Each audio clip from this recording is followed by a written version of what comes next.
Cuando desperté aquella mañana, el silencio de la casa me resultó más pesado que de costumbre. Desde que Elena había fallecido, cada rincón de nuestro hogar parecía haber perdido color, y aún así yo me obligaba día tras día a mantenerlo todo en orden, como si ella fuera a entrar en cualquier momento por la puerta y reírse de mi obsesión por la limpieza. Aquella rutina me mantenía de pie, pero también me recordaba, a cada paso, la ausencia de mi esposa. Lo único que me consolaba era la idea de que, al menos, nuestro hijo vendría a despedirse de ella, a darle el último adiós que merecía. Era lo mínimo que esperaba de él como hijo, como hombre, como alguien que le debía la vida y el carácter que tenía. Habíamos hablado 2 semanas antes del funeral, cuando Elena aún respiraba con dificultad y yo temía cada noche que sus suspiros se convirtieran en silencio. Ella me tomó la mano y me dijo que no fuera duro con Daniel, que él tenía su vida, sus responsabilidades, que no debía juzgarlo por decisiones que no entendiera del todo. Pero yo sabía que, para ella, la visita de nuestro hijo era lo más importante en sus últimos días. Había esperado en vano la llamada que nunca llegó. Daniel, con sus ocupaciones, había dejado pasar esos días sin saber que su madre se apagaba como una vela al final de la noche. La mañana del funeral, aún guardaba la esperanza de verlo caminar hacia mí entre los asistentes. Cada vez que la puerta del pequeño recinto se abría, imaginaba que por fin aparecería. Pero no lo hizo. Ni una llamada. Ni un mensaje. Nada. Solo su silencio.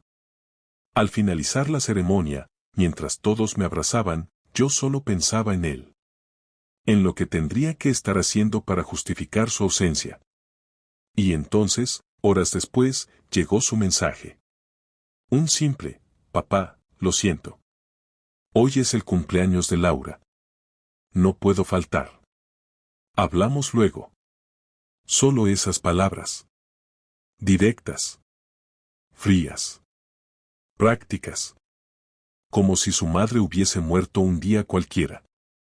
Como si hubiese tenido la opción de elegir entre despedirse de ella o ir a una fiesta y hubiera elegido lo segundo sin pensarlo mucho. Sentí un dolor sordo en el pecho, pero más que dolor, era una mezcla de decepción y una rabia que no sabía dónde colocar. Guardé el teléfono en el bolsillo y no respondí. No quería decir algo de lo que luego me arrepintiera, aunque parte de mí sabía que ese mensaje quedaría grabado para siempre. Los días siguientes fueron una lucha constante entre el deseo de llamarlo y echarle en cara su decisión y el miedo de decir algo que rompiera para siempre la relación. Sabía que Elena no habría querido que nos distanciáramos, pero también sabía que ella merecía algo mejor. Recordé cuántas veces ella había esperado sus visitas, cómo preparaba la comida favorita de Daniel con la misma ilusión que si él fuera un niño pequeño otra vez. Recordé cómo ella miraba su teléfono cada cierto tiempo, esperando un mensaje que muchas veces tardaba demasiado en llegar. Y recordé, sobre todo, la forma en que su rostro se iluminaba cuando él finalmente la llamaba. Ella nunca le reprochó nada, incluso cuando él cancelaba las visitas a última hora. Tiene su vida, cariño, repetía siempre. Yo nunca entendí cómo podía justificarlo tanto. Tal vez porque sabía que lo que ella quería no era reclamarle, sino tenerlo cerca, aunque fuera por unos minutos. Después del funeral, la casa se volvió aún más silenciosa. Yo intentaba llenar el vacío recordando cada uno de los detalles que había compartido con Elena. Abrí los álbumes de fotos, encontré notas que ella dejaba en cajones, repasé cartas que habíamos intercambiado cuando éramos jóvenes. Daniel no aparecía en muchas fotos recientes. Siempre estaba demasiado ocupado. Siempre había algo más importante. Y aunque yo intentaba ser comprensivo, un pensamiento se repetía en mi cabeza una y otra vez: si él no vino al funeral de su madre, ¿qué más perdería en el futuro? ¿Qué más dejaría pasar por la comodidad de su propia vida? Una semana después, mientras desayunaba solo, mi teléfono vibró. Era Daniel. No respondí al primer llamado. Ni al segundo. En el tercero, decidí contestar. Su voz sonaba extrañamente nerviosa, como si estuviera midiendo cada palabra. «Papá, ¿podemos hablar?», preguntó. «Necesito decirte algo importante». Su tono me sorprendió. No era la voz despreocupada de siempre. Había algo más allí, inquietud, cansancio, tal vez culpa. Aún así, respondí con la neutralidad más clara que pude. «Estoy escuchando». Daniel vaciló unos segundos antes de hablar nuevamente. Entonces, con un suspiro profundo, dijo: «Quiero verte. Necesito ir a casa. ¿Puedo pasar esta tarde?». Sentí un nudo en el estómago. Una parte de mí quería decirle que no, que ya era tarde para venir, que lo que tenía que hacer era pedir perdón a su madre, no a mí. Pero no dije nada de eso. Después de unos segundos de silencio, respondí: «Ven si quieres». Colgué antes de que siguiera hablando. No sabía qué esperar. Quizás venía a justificar su decisión, quizás venía a hablar de temas prácticos, o tal vez venía a descargar su culpa para sentirse mejor. No lo sabía. Pero lo cierto era que, mientras más se acercaba la hora de su llegada, más revolvía mi mente la misma pregunta: ¿qué excusa podría ser suficiente para elegir una celebración sobre el último adiós a su madre? Pasé la tarde caminando por la casa, organizando cosas que no necesitaban ser organizadas. Me encontré ordenando cajones que ya estaban ordenados, doblando manteles que no se habían movido en semanas. Era mi forma de no pensar. O mejor dicho, de no sentir. Las paredes parecían observarme. Cada habitación me recordaba una conversación que había tenido con Elena. Ella siempre había sido el puente entre Daniel y yo. Y ahora que no estaba, sentía que cualquier palabra que yo dijera podría quemar ese puente para siempre. Cuando escuché el sonido del auto estacionándose frente a la casa, sentí un temblor leve en las manos. Me las limpié en el pantalón y respiré profundo. Daniel bajó del auto y se acercó a la puerta con pasos lentos, como midiendo el peso del momento. Al verlo, noté algo diferente en él. Sus hombros estaban tensos, su mirada cansada, y no llevaba puesta esa sonrisa automática que usaba para ocultar lo que no quería hablar. Al abrir la puerta, nos quedamos unos segundos mirándonos sin decir nada. «Hola, papá», dijo finalmente. Yo solo asentí y me hice a un lado para dejarlo entrar. Caminó hacia la sala, donde aún estaban las flores del funeral que no había tenido fuerzas de tirar. Daniel miró el ramo más cercano, lo tocó con suavidad y suspiró. «No estuve aquí cuando debí estar», dijo con voz baja. No respondí. Él continuó: «No tengo excusas. Lo sé. Y sé que lo que hice no tiene justificación». Se sentó en el sillón, el mismo donde Elena solía tejer, y bajó la mirada. Lo observé en silencio. Quería escuchar lo que tenía para decir, pero también quería entender si realmente estaba arrepentido o solo buscaba aliviar su conciencia. «Papá», continuó. «No vine solo a disculparme. Vine porque necesito decirte algo más», algo que, se detuvo, presionando las manos contra sus rodillas, «algo que va a cambiar todo». Su frase quedó suspendida en el aire como un peso que no sabía todavía si debía recibir. Observé cómo respiraba profundamente, cómo buscaba las palabras adecuadas, como si lo que estaba por decir pudiera romperlo por dentro.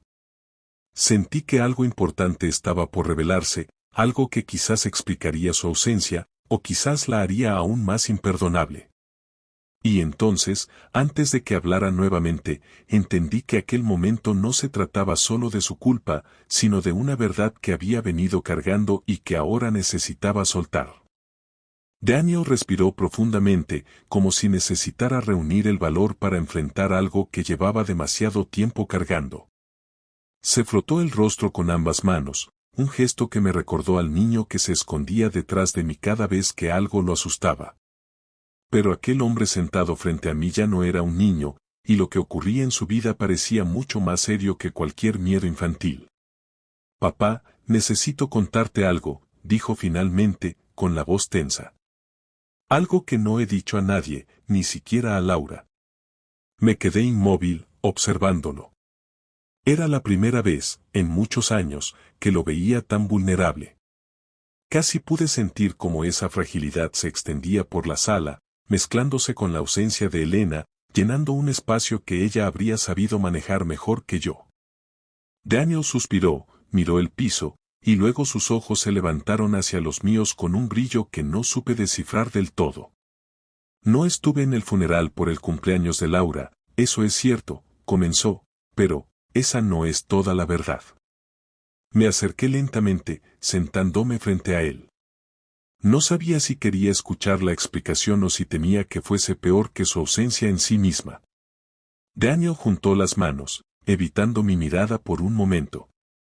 La noche antes del funeral, continuó, tuve una discusión muy fuerte con Laura. Una pelea que, se salió de control. Sus palabras me golpearon con la fuerza de algo inesperado. Daniel y Laura siempre habían parecido una pareja sólida, o al menos eso era lo que él me mostraba cada vez que hablábamos. ¿Discusión por qué? Pregunté sin poder evitarlo. Daniel tragó saliva, se levantó y comenzó a caminar por la sala, con pasos cortos y nerviosos. Por todo, papá.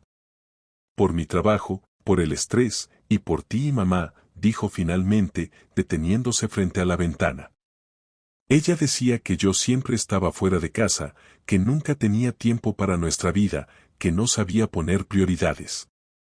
Y cuando le dije que iría al funeral, que tenía que despedirme de mamá, se interrumpió y respiró hondo. Ella me dijo que si lo hacía, ella no estaría cuando yo volviera. Sentí un escalofrío recorrerme la espalda. Daniel bajó la cabeza, avergonzado. Ella estaba herida, estaba enojada, no pensaba lo que estaba diciendo, pero yo, sus ojos se llenaron de culpa, yo sí lo pensé. Y tuve miedo. Miedo de perder mi matrimonio. Miedo de quedarme solo. Miedo de aceptar que había dejado de ser el hijo que mamá merecía. Apreté los dientes, intentando contener la mezcla de sentimientos que me invadía. Por un lado, entendía que el miedo a perder a alguien puede hacer que uno actúe de maneras irracionales. Por el otro, no podía evitar sentir que había elegido mal, terriblemente mal. Te fallé, papá, dijo Daniel, dándome la espalda. Y también le fallé a mamá. Sé que no merezco tu perdón, pero vine porque no puedo seguir cargando con esto solo. Se quedó unos segundos en silencio, con los hombros tensos, como esperando que yo lo expulsara de la casa. Pero algo dentro de mí cambió en ese instante. Quizás fue el temblor en su voz, o tal vez los años que me había pasado escuchando a Elena decir que la vida siempre es más complicada de lo que parece. Me levanté y me acerqué a él, colocando una mano sobre su hombro. Sintió mi toque y giró lentamente. Daniel, dije, tratando de mantener la voz firme, lo que hiciste estuvo mal. Muy mal. Pero también sé que estás aquí porque entiendes eso. ¿Y por qué necesitas decirme algo más? Él asintió, tragando saliva nuevamente. Papá, comenzó. Hay otra razón por la que no vine. Algo que ocurrió esa noche después de la discusión y que, no sé cómo manejar. Mi corazón comenzó a latir más rápido. Daniel tomaba aire como si estuviera por sumergirse bajo el agua. Laura se desmayó, dijo al fin. Cayó al piso. Se golpeó la cabeza. Y yo, la llevé al hospital. Me quedé en silencio, sintiendo cómo las palabras se asentaban lentamente en mi mente, como el polvo después de una explosión. Daniel pareció notar mi desconcierto. No te lo dije porque, sus ojos se humedecieron, porque tenía miedo de que pensaras que era una excusa más. Pero no pude dejarla sola. Los médicos dijeron que fue un desmayo por estrés, por tensión. Yo me quedé toda la noche en el hospital. Y cuando despertó, me pidió que me quedara con ella, que no me fuera. Y yo, no supe qué hacer. Me apoyé en la mesa cercana. De repente, todo tenía una sombra nueva. No justificaba su ausencia, pero la hacía más compleja, más humana. Daniel continuó. Ella estaba muy asustada, papá. Me pidió que no la dejara sola. Lloraba. Me agarraba la mano. Y yo, sabía que el funeral era en pocas horas. No pude irme. La rabia inicial que había cargado durante días se diluía lentamente, reemplazada por una mezcla de tristeza, empatía y una punzada de algo que no era del todo alivio. Era cierto que no había venido, pero también era cierto que no había estado celebrando nada, como yo había imaginado. Había estado en un hospital, entre máquinas y luces frías, atrapado entre el deber y el miedo. Daniel respiró hondo una vez más y volvió a sentarse, como si sus piernas ya no pudieran soportar el peso de su confesión. Por eso vine hoy, dijo con la voz entrecortada. Porque necesito que sepas la verdad. Porque no puedo seguir viviendo con esta culpa. Y porque, alzó la mirada, necesito tu ayuda. Mi ceño se frunció. ¿Mi ayuda para qué? Daniel tardó unos segundos en responder, como si cada palabra fuera una piedra que debía cargar. Laura no está bien, papá. Desde hace meses. Y no es solo estrés. Han habido episodios raros. Cambios de humor, ansiedad, insomnio, crisis. Ella no quiere reconocerlo. Y yo, ya no sé qué más hacer. Se frotó la cara nuevamente. Yo quería hablar con mamá sobre esto. Ella siempre sabía qué decir, cómo actuar. Pero ya no está. Y ahora, te necesito a ti. Sentí el golpe de esas palabras en lo más profundo de mi pecho. Durante días, había sentido que Daniel había elegido a su esposa por encima de su madre. Pero en ese instante comprendí que quizá lo que había elegido era enfrentar solo una situación que lo superaba, sin saber pedir ayuda y sin saber cómo no fallarle a todos al mismo tiempo. Me senté a su lado. Él mantuvo la mirada fija en el piso, esperando, temblando ligeramente. Coloqué una mano sobre su espalda, igual que hacía cuando era niño y llegaba asustado en la noche. Dime qué necesitas, susurré. Daniel levantó la cabeza lentamente, con los ojos brillantes. Necesito que estés conmigo en esto, respondió. Que no me des la espalda. Que me ayudes a ayudarla. Y que, su voz se quebró por completo, me perdones por no haber estado con mamá. La sala quedó en silencio, excepto por su respiración entrecortada. Yo sentí que, por un instante, el espíritu de Elena se sentaba con nosotros, escuchando, esperando que ambos pudiéramos reparar lo que se había roto entre nosotros. Extendí mi mano hacia la suya. Él dudó un segundo antes de tomarla, como si temiera que yo la soltara. Daniel, dije con voz baja, tu madre te quería más de lo que puedes imaginar. Y yo, no puedo reemplazarla. Pero puedo intentar hacer lo que ella habría querido, mantenernos unidos. Él cerró los ojos con fuerza, dejando escapar un sollozo que llevaba mucho tiempo guardado. Lo abracé, sintiendo cómo su cuerpo temblaba contra el mío. En ese abrazo, no había excusas, ni culpas, ni reproches. Solo un padre y un hijo tratando de encontrarse de nuevo en medio del dolor. Cuando se apartó, se secó las lágrimas y respiró profundamente. Gracias, papá, susurró. Hay algo más que necesito decirte, pero eso, será mañana. Hoy solo quería contarte la verdad. Y mientras lo veía marcharse, comprendí que aquel no era el final de algo, sino el inicio de una conversación más larga, de una reparación lenta, de un camino que tendríamos que recorrer juntos. Pero por primera vez desde la muerte de Elena, sentí que no estaba completamente solo.